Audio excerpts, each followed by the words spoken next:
Okay, today we are going to discuss the very important chapter of your any object-oriented programming language. And what is that chapter name? उस chapter का नाम क्या है? तो उस chapter का नाम है जिसको ये माना जाता है कि ये जो चैप्टर है ऑब्जेक्ट ओरिएंटेड प्रोग्रामिंग लैंग्वेज का बैकबोन माना जाता है, राइट? इसको कहते हैं हम लोग क्या? इसका नाम आपने सुना होगा बायोलॉजिकली, लेकिन कंप्यूटर में आज आप पढ़ेंगे जिसका नाम है क्या? इनहेरिटेंस। क्लियर? इनहेरिटेंस। इनहेरिटेंस क्या है? तो इनहेरिटेंस एक मैकेनिज्म है, एक प्रोसेस है जिसके द्वारा हम लोग क्या करते हैं, एक पुराने और एग्जिस्टिंग क्लास से एक नया क्लास बनाने का प्रयास करते हैं। अर्थात कि जो भी कोडिंग, सबसे पहली बात है कि इनहेरिटेंस का यूज क्या है। इनहेरिटेंस का यूज जो है वो है रीयूजेबिलिटी ऑफ कोड। अर्थात कि किसी भी सॉफ्टवेयर को कोडिंग करने में आपने जितने कोड्स को डिजाइन कर दिया और उससे सिमिलर ही कोड्स मुझे अब दूसरे जगह डिजाइन करना पड़ रहा है, तब उस परिस्थिति में हमें उसको करने की आवश्यकता नहीं होती है। Just we inherit the previous one. अर्थात कि हम पहले वाले क्लास को क्या कर लेते हैं, उसको इनहेरिट कर लेते हैं। अर्थात उसकी सारी प्रॉपर्टी को हम अपने नए वाले क्लास में क्या करते हैं, एक्सेस कर लेते हैं। That concept is called what? Inheritance. अब इस बात को समझने के लिए हम लोग को थोड़ा बायोलॉजिकल टर्म्स को या बायोलॉजिकल प्रोसेस को समझना पड़ेगा। जैसे मैं किसी भी एक मनुष्य का पुत्र हूं, अर्थात मैं अपने पिता का पुत्र हूं। पिताजी हमारे वो अपने पिताजी के पुत्र हैं, ठीक है? तो पिताजी अर्थात जो हमारे दादाजी होंगे, दादाजी के कुछ प्रॉपर्टी क्या होगी, पिताजी में होगी। सारी नहीं हो सकती है, ठीक है? सारी प्रॉपर्टी नहीं हो सकती है, लेकिन कुछ न कुछ प्रॉपर्टी क्या होगी, दादाजी की मेरे पिताजी में होगी, और उनकी कुछ विशेषताएं, कुछ प्रॉपर्टी मेरे अंदर होगी। ये बायोलॉजिकल है, ये बायोलॉजिकल, ये साइंटिफिक है। ऐसा मैं कोई बनावटी नहीं कह रहा, और आप भी जानते हैं कि ऐसा होता है। अर्थात पेरेंट्स का जो गुण होता है वो चिल्ड्रन में इनहेरिट होता है, चाइल्ड में इनहेरिट होता है, ठीक है? अब क्या हुआ, तो यही कॉन्सेप्ट क्या है हमारा, यही तो है इनहेरिटेंस। अर्थात हम अपने पिताजी के गुणों को क्या करते हैं, अपने अंदर समावेश करते हैं। ये बायोलॉजिकली हो जाता है, आप भी जानते हैं। और मैंने बताया क्या कि इसी प्रोसेस को हम लोग क्या कहते हैं, इनहेरिटेंस। अर्थात कि पिताजी का जन्म मेरे जन्म से पहले हुआ, लेकिन उनके कुछ गुणों का इनहेरिटेंस मैंने किया। तो ये क्या है, ये ही है हमारा क्या, एक ओल्ड क्लास से, अर्थात एक ओल्ड जनरेशन से न्यू जनरेशन में कुछ कैरेक्टरिस्टिक्स का क्या होता है, ट्रांसफॉर्मेशन, ट्रांसफर होता है। ट्रांसफॉर्मेशन नहीं।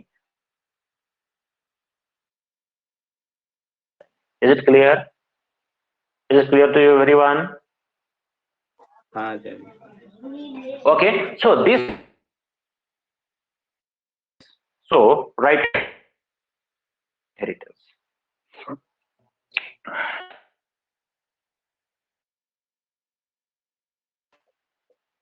The most important, it is the most important feature of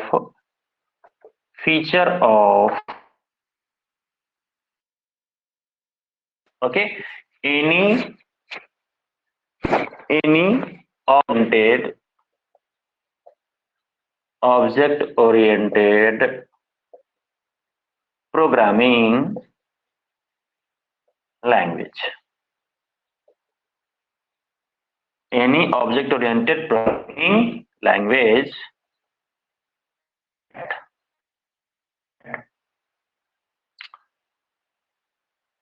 facilitates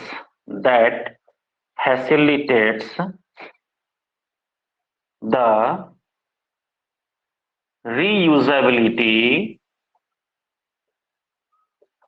reusability of codes.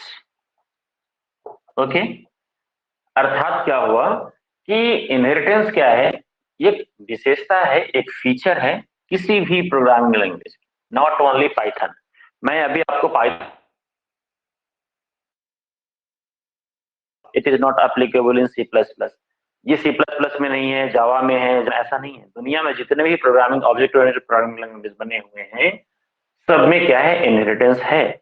ठीक है, और उसका फीचर ही है इनहेरिटेंस, पॉलीमॉर्फिज्म। ओके, उसके बाद डेटा एब्स्ट्रैक्शन, डेटा एनकैप्सुलेशन। ठीक है, ये सब उसके फीचर्स ही हैं। अगर ये फीचर सपोर्ट नहीं करेगा तो ऑब्जेक्ट ओरिएंटेड प्रोग्रामिंग नहीं कहलाएगा वो। ओके, तो क्या कहा कि ये क्या करता है, ये फैसिलिटेट करता है किसको, reusability of codes. That is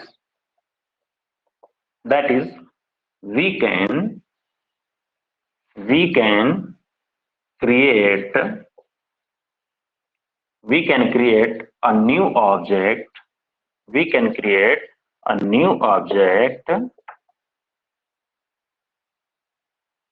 by using the properties of existing object। Okay, अर्थात कि अगर हम कोई नया ऑब्जेक्ट का क्रिएशन करने जा रहे हैं, मुझे अगर आवश्यकता पड़ी कि कुछ प्रॉपर्टी जो है, जो बने बनाए जो ऑब्जेक्ट हमारे पास है, हम उसका प्रयोग करना चाहते हैं। ठीक है, तब उस संदर्भ में क्या होगा कि हम लोगों को इनहेरिटेंस का प्रयोग बहुत ही लाभदायक, बहुत ही फायदेमंद होता है। ठीक है, तो this is few point about your inheritance, but it is the fact point, it is the totally fact about inheritance। ठीक है, ये बात समझ में आ गई। अब एग्जाम्पल के तौर पे अगर हम लोग देखें कि मान लिया जाए कि कोई पेरेंट, राइट, ओके, नोट कर लिया आपने? हाँ चलिए करिए। Okay, now look at here.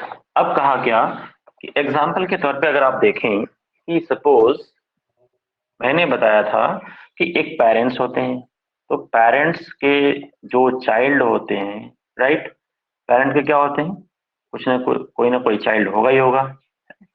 तो अब क्या होगा, इसकी जो कैरेक्टरिस्टिक्स हैं, इसके प्रॉपर्टीज जो हैं, ओके, कहाँ आ जाता है, चाइल्ड में आ जाता है। और ये क्या है, ये बायोलॉजिकली ऐसा होता है। तो कंप्यूटर के अंदर भी हमारा जो कोडिंग का जो प्रोसेस है, उसके अंदर भी हम लोग थोड़ा बायोलॉजिकल एस्पेक्ट्स को कवर कर सकते हैं, वो इनहेरिटेंस के द्वारा। ठीक है, तो जिस तरह से एक पेरेंट्स का जो गुण होता है वह चाइल्ड में आ जाता है, ठीक है, उसी तरह हमारे लिए प्रोग्रामिंग सेक्शन में क्या होगा, सपोज कीजिए कि हमारा अब क्लास ये जो हमारा बना हुआ है, इसके भी कुछ ना कुछ क्या होंगे, कुछ ना कुछ कोड्स होंगे अपने, राइट। अब क्या है कि इस क्लास का, सपोज क्लास ए यहाँ बना हुआ है, इस क्लास का कुछ डाटा मेंबर या मेंबर मेथड हम क्लास बी में ले लिए, राइट। और इस तरह से हम क्लास बी से भी चाहें तो कुछ एक्स्ट्रा हम अपना नेक्स्ट क्लास में ले सकते हैं। ठीक है, तो ये जो प्रोसेस देख रहे हैं, क्लास ए को कौन यूज कर रहा है, हाँ, ऐसा संभव नहीं है, ऐसा नहीं होता। अर्थात ये जो सोचेंगे कि बी की प्रॉपर्टी ए में चली जाए, ऐसा संभव नहीं है। अर्थात कि हम लोगों को क्या क्या देखना है यहाँ पे कि बी की प्रॉपर्टी, जैसे एक चाइल्ड की प्रॉपर्टी जो होती है वो पेरेंट्स में नहीं जाता। अर्थात किसी भी चाइल्ड की प्रॉपर्टी, किसी भी बच्चे का जो गुण होता है, उसके पिता या माताजी के अंदर प्रवेश नहीं करता। उसी तरह से यहाँ पे जो हमने बात कही आपको, तो इसको जो जिसका प्रॉपर्टीज हम लोग यूज कर रहे हैं, उसको बोलते हैं क्या, base class. Wait, look at here man, ये क्या हो गया मेरा, ये हो गया मेरा बेस क्लास। ओके, बहुत सिंपल। दूसरा मैंने क्या कहा कि जिसकी प्रॉपर्टीज को जो एक्सेस करता है वो कहलाता है चाइल्ड क्लास। इसको क्या बोलेंगे हम लोग, इसको हम लोग बोलते हैं चाइल्ड क्लास। ठीक है। अब एक ही नाम नहीं है, अब मैंने बताया ना आपको कि ये बेस क्लास का दूसरा नाम होता है क्या, रूट क्लास। रूट बोलिए या बेस बोलिए, ठीक है, बेस बोलिए या बोलिए, all are same, all have the same meaning in the context of your what, inheritance। अर्थात मैंने क्या बताया कि ये जो आप देख रहे हैं कि क्लास ए जो लिखा हुआ है आपका, ए क्लास का 3 नाम हो सकता है। एक है हमारा रूट क्लास बोल सकते हैं, दूसरा है इसका हम पेरेंट क्लास इसका नाम दे सकते हैं, तीसरा मैंने क्या बताया, तीसरा मैंने बताया कि ये बेस क्लास भी कहला सकता है, ठीक है। लेकिन लेकिन जो जो क्लास, सपोज क्लास ए की प्रॉपर्टीज को एक्सेस कौन कर रहा है, क्लास बी कर रहा है, ठीक है। तो क्लास ए की प्रॉपर्टीज को जो क्लास बी एक्सेस कर रहा है, तो ये यहाँ पे क्या कहलाएगा, चाइल्ड क्लास कहलाएगा, ठीक है। अब ये चाइल्ड क्लास कहलाएगा और इसका दूसरा नाम क्या होता है,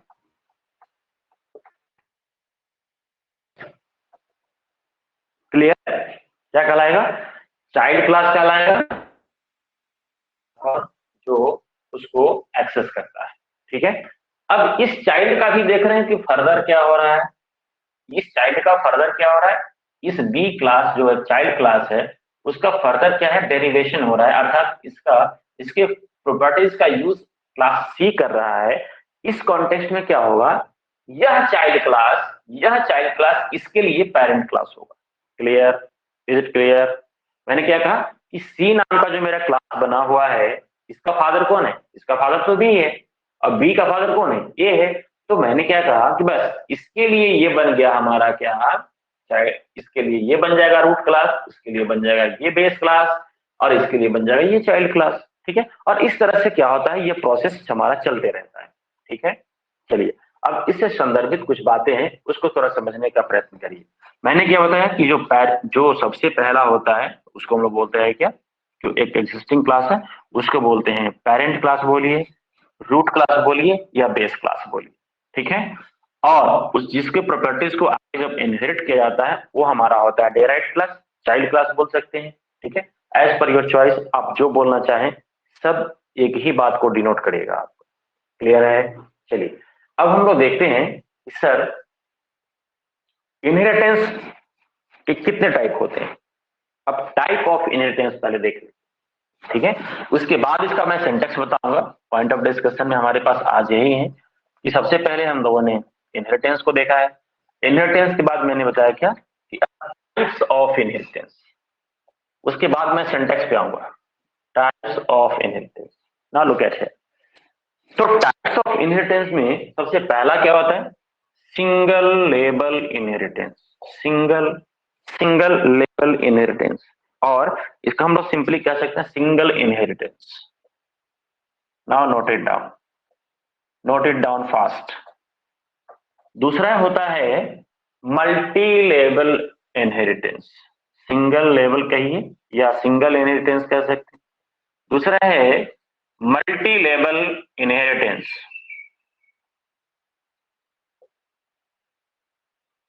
ओके।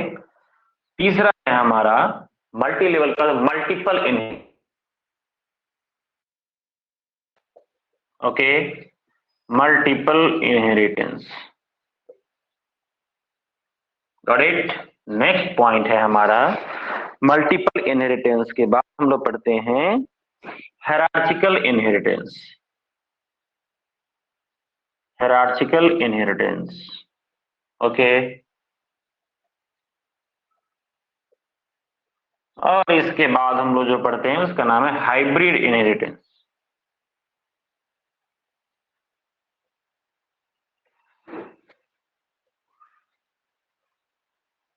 Okay, hybrid inheritance.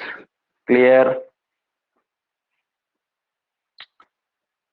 दूसरा होता है, नेक्स्ट वन होता है क्या, साइक्लिक।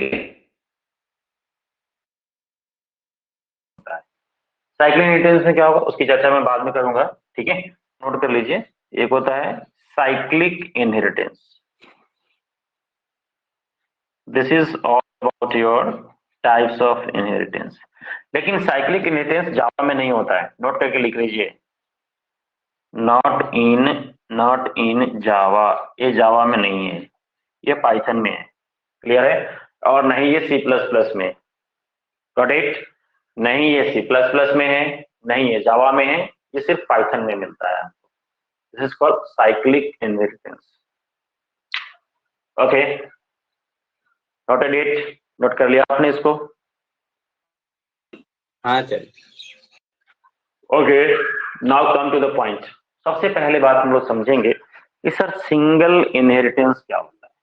सिंगल इनहेरिटेंस ये बहुत ही सिंपल है, और ये जो आपने देखा श्रृंखला, ये सिंपल टू थोड़ी कॉम्प्लेक्सिटी की तरफ बढ़ेगी, घबराने की कोई बात नहीं है, लेकिन बहुत ही सरल है।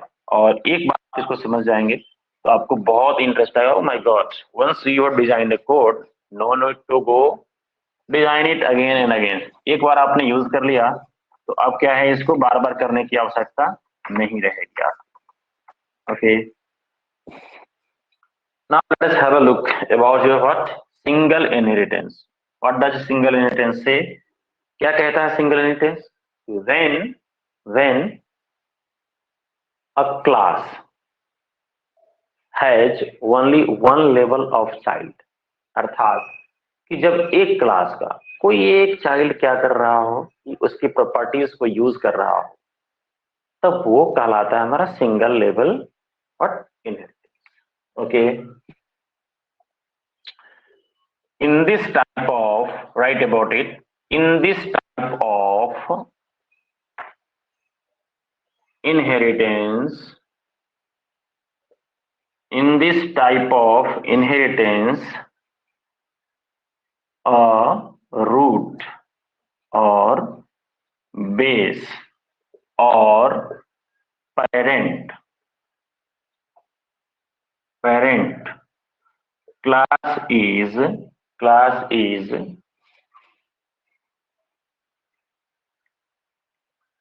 inherited, class is inherited by a single child, okay, by a single child, got it, single child, ठीक है। In this type of inheritance, a root, base or parent class is inherited by a single child. Look at here, like this way. ये यहाँ पे हो गया class A, फिर यहां से देखिए एक हमारा बन गया क्या, क्लास B, ठीक है। तो ये क्या कहलाएगा हमारा, ये है हमारा क्या, सिंगल लेवल इनहेरिटेंस हो गया। एक बेस क्लास और एक डेराइव्ड क्लास, एक पेरेंट क्लास एक चाइल्ड क्लास, ठीक है। तो ये हो गया हमारा क्या, सिंगल लेवल इनहेरिटेंस, ठीक है। जब एक बेस क्लास के क्या करेगा, एक ही चाइल्ड क्लास क्या करता हो, इनहेरिट करता हो, तो होगा क्या हमारा, सिंगल इनहेरिटेंस होगा हमारा। इसमें ये है हमारा क्या, रूट क्लास, रूट या बेस इसको बोलते हैं। इसका नाम क्या बताया मैंने, डेराइव्ड क्लास बोलिए या फिर चाइल्ड क्लास बोलिए, ठीक है। तो when a class is inherited by a single class, ठीक है, जब एक कोई क्लास पहले से ए प्रेजेंट है उसको कौन यूज कर रहा है, तो ये क्या कहलाएगा हमारा, ये सिंगल लेवल इनहेरिटेंस होता है। और इसमें एक बेस क्लास होता है और एक चाइल्ड क्लास होता है, बस सबसे सिंपलेस्ट फॉर्म में। ओके, नाउ अब इसका हम लोग थोड़ा देखें सिंटैक्स कि सर अगर क्लास ए है तो ये कैसे यूज करेगा इसको। ओके, इसके लिए हमें इसका सिंटैक्स देखने की आवश्यकता है। अब सिंटैक्स देखें तो कितना आसान है, और इसको यूज करने का तरीका क्या है वो हम लोग अभी देखेंगे कि सर इनहेरिटेंस का सिंटैक्स क्या होता है। सबसे पहली बात कि आपको जिस क्लास को यूज करना है, ठीक है, नाउ लुक एट हियर, इसका जो सिंटैक्स होता है बहुत ही सरल होता है, ठीक है। कहीं भी हम जब यूज करेंगे, जो सिंटैक्स अभी यूज कर रहे हैं वो हमेशा रहेगा। फर्क सिर्फ इतना आएगा कि वह एक से या दो से अधिक क्लासों को इनहेरिट करेगा, लेकिन सिंटैक्स कभी नहीं बदलता, ठीक है। तो सिंटैक्स क्या है अगर मान लिया जाए कि यहाँ पे मेरा बना हुआ है, एग्जाम्पल के तौर पे देखिए, बहुत सिंपल है, बहुत सिंपल ना, क्लास ए, राइट, ये क्लास बना हुआ है। अब यहाँ पे क्या है, इसकी अपनी कोडिंग है। अब दूसरा क्या है, class B. Look at here, पहले इसको देख लीजिए तो समझ में आ जाएगा। इसकी कोडिंग यहाँ पे की हुई है, लेकिन मैंने क्या बताया, मैंने ये बताया कि क्लास बी क्या करने जा रहा है, क्लास ए को इंप्लीमेंट करने जा रहा है, इनहेरिट करने जा रहा है। तो कुछ पैरेंथेसिस करना है और इसके अंदर ए लिख देना है, हो गया। ठीक है, मतलब क्या हुआ कि यहाँ पे ये ये तो मेरा क्लास है, देख सकते हैं आप यहाँ पे। ठीक है, रूट क्लास कहिए ये, या फिर पेरेंट क्लास कहिए। ठीक है, तो ये यहाँ पे है, लेकिन ये क्या है मेरा, ये तो मेरा क्लास है। ठीक है, ये क्या है, ये तो मेरा चाइल्ड क्लास है ना। ओके, ये चाइल्ड क्लास हमारा हो गया, करेक्ट। तो अब चाइल्ड इस जावा में थोड़ा अलग होता है, सी प्लस प्लस में अलग होता है, पाइथन में भी अलग होता है, लेकिन अलग है। देखिए कितना है, चाइल्ड क्लास नेम और इनसाइड पैरेंथेसिस आपको देना है रूट क्लास नेम, या इसका मतलब ये हो गया कि इसके अंदर के जो मेथड्स और डाटा मेंबर है। भाई कोडिंग में क्या होता है, आपको मैं दो ही चीज बता रहा हूँ। शुरुआत से मैंने बताया था आपको, पहला सवाल पीके ने किया था कि सर इसमें हम लोग क्या करेंगे। हमने बताया था कि भाई यहाँ पे हम लोग डाटा को ही इंटरप्रेट करने वाले हैं, डाटा का ही अपने सारे ऑपरेशन परफॉर्म करने वाले हैं। ठीक है, मतलब कि यहाँ पे दो ही चीज होता है, या तो डाटा मेंबर या मेंबर मेथड। क्योंकि डाटा पे ऑपरेशन हो रहा है तो ऑपरेशन कौन करेगा, फंक्शन ही तो करेगा ना। ठीक है, वो मेथड ही तो करेगा ना। तो किसी क्लास के अंदर दो ही चीज होता है, दूसरा कुछ होता ही नहीं होता। ठीक है, पहला मेंबर डाटा मेंबर होता है और दूसरा मेंबर मेथड होता है, बस। और ऑपरेशन डाटा मेंबर पे करना है आपको। तो यही दो काम तो सारे कोडिंग में होती है, दुनिया के जितने भी सारे कोडिंग है सब में यही होता है। ठीक है, तो यहाँ पे क्या है, कोडिंग है मतलब क्या हुआ, कोडिंग का मतलब हो गया इसके अंदर डाटा भी होगा, डाटा मेंबर होगा, और इसके अंदर क्या होगा हमारा भाई, मेथड होगा। ठीक है, जो उस पर एक्शन परफॉर्म करेगा। बस दो ही चीज होता है कोडिंग में, दूसरा और कुछ होता ही नहीं होता। ओके, तो अब इस तरह से आपने देखा क्या कि ये हो गया हमारा क्या, सिंगल लेवल इनहेरिटेंस का सिंटैक्स, इस तरह से। तो हमने क्या बताया कि सिंटैक्स क्या होता है, तो सिंटैक्स होता है चाइल्ड क्लास। ठीक है, सिंटैक्स क्या होता है भाई हमारा, चाइल्ड क्लास, चाइल्ड क्लास हो गया। अब उसके अंदर पैरेंथेसिस देते हैं और इशारे देते हैं पेरेंट्स क्लास, हो गया। और यहाँ से कोलन तो रहता ही रहता है। ठीक है, तो चाइल्ड क्लास जो है आपका हो गया और पेरेंट क्लास हो गया। अब यही इसका सिंटैक्स होता है, बस कुछ नहीं करना है। जो क्लास उसको यूज करने वाला है पहले उसका नाम दे देते हैं, और ये किसको यूज करने वाला है, तो जिसका यूज करना है उसके पैरेंथेसिस के इनसाइड उसका नाम दे दीजिए। ये इसका सिंटैक्स हो गया। चलिए अब इस थोड़ा सा एग्जांपल के द्वारा हम लोग एक काम करते हैं कि सर इसको थोड़ा सा एक्सप्लेन करें with the help of example, तो ज्यादा समझ में आएगा। ठीक है, now let us look example. Okay, single inheritance. हमने कहा क्या कि हमें पहचानना है, सिर्फ हमें पहचानना है कि कौन सा क्लास पेरेंट क्लास है, कौन सा class child class. Now look at here, class मैंने बनाया पेरेंट। ठीक है, ये पेरेंट नाम से मैंने एक क्लास बनाया, और आप सभी आदमी आप भली भांति जानते हैं कि सर क्लास के अंदर क्या होता है, कंस्ट्रक्टर भी होता है, अच्छी बात है। तो आप चाहें तो कंस्ट्रक्टर इसके अंदर डिफाइन कर सकते हैं, आप चाहें तो छोड़ सकते हैं, आपकी मर्जी है। लेकिन हम कंस्ट्रक्टर तो ऑलरेडी रहता ही रहता है, उसको बनाने की कोई आवश्यकता नहीं। तो हम यहाँ पे एक मेथड बनाते हैं जिसका नाम है पीएम, अर्थात पेरेंट मेथड। क्लियर है, और पेरेंट मेथड इसके अंदर मैंने सेल्फ कीवर्ड डाल दिया, सेल्फ कीवर्ड डाला है, इसका मतलब क्या होगा, इसका मतलब हुआ कि ये इंस्टेंस मेथड हो गया। सेल्फ जहां भी लगेगा, सेल्फ वर्ड वेरिएबल अगर हम किसी मेथड के अंदर यूज करते हैं तो इंस्टेंस मेथड मेरा बन गया। अब इसके अंदर हम सिर्फ एक ही क्या करते हैं, स्टेटमेंट डालते हैं उसको पहचानने के लिए, what, I am parent class. ठीक है, I am parent class. Method, ठीक है। I am parent class method कर दीजिए, आपको तब समझ में आया।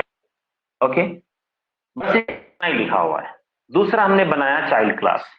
Now look at here, class child, class child. अब चाइल्ड जो आप लिख रहे हैं यहाँ पे चाइल्ड, मैंने आपको बताया कि ये क्लास चाइल्ड जो बना रहे हैं, ठीक है, अच्छी बात है, ये इसके सामने सामने होगा, अलाइनमेंट का ध्यान रखेंगे केशव जी। ओके, ये इसके सामने, इसके बॉडी से बाहर निकल के लिखना पड़ेगा आपको। ओके, चाइल्ड, और मैंने क्या बनाया था यहाँ पे पेरेंट, अर्थात कि हम ऑब्जेक्ट बनाएंगे चाइल्ड क्लास का और मेथड यूज करेंगे किसका, पेरेंट क्लास का। हमारे पास प्रिविलेज हो गया, ये प्रिविलेज दे दिया हमारा, यही हो गया हमारा क्या, इनहेरिटेंस। ओके, ये क्या हो गया हमारा, इनहेरिटेंस हो गया, ठीक। अब इसका भी अपना मेथड होगा, वेरी गुड।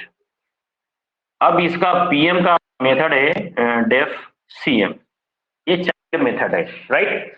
पीएम क्लास मैंने बनाया, पीएम मेथड है मेरा, यहाँ पे सीएम मेथड है, राइट। और इसके अंदर मैंने लिख दिया सेल्फ। ओके, अब इसके अंदर एक स्टेटमेंट दिया हुआ है, print I am child, I am child, मैं चाइल्ड क्लास हूं भाई, सीधी सी बात, कुछ नहीं करना है। देखिए ध्यान से, अब क्या होगा, अब ये जो क्लास का जो ऑब्जेक्ट बनेगा किसका बनेगा, well listen to me man, हमेशा याद रखें कि हमेशा चाइल्ड क्लास का ही ऑब्जेक्ट बनता है।